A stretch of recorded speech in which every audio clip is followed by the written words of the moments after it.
बिस्मिल्लाहिर्रहमानिर्रहीम अस्सलाम वालेकुम वरहमतुल्लाहि वबरकातुहू।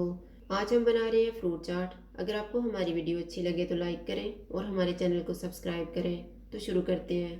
मैंने 1 कप अंगूर लिए हैं, 2 नाशपाती, 3 कीवी, 2 कप बेरीज जिसमें मैंने ब्लूबेरीज, मलबेरीज और स्ट्रॉबेरीज ली हैं, 3 माल्टे, 2 केले, 2 सेब, 1 teaspoon chaat masala, 1 tablespoon powder sugar, 10 खजूरें और 2 टेबलस्पून किशमिश। एक बाउल में फ्रूट डालेंगे।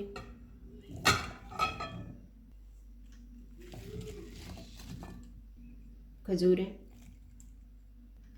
किशमिश, पाउडर शुगर, चाट मसाला, माल्टों का रस निकाल लेंगे। इनको मिक्स कर लेंगे।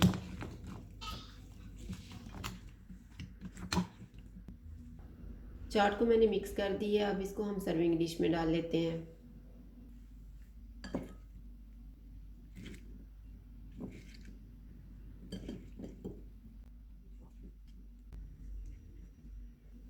फ्रूट चाट तैयार है। अगर आपको हमारी वीडियो अच्छी लगे तो लाइक करें और हमारे चैनल को सब्सक्राइब करें। शुक्रिया। अल्लाह हाफ़िज़।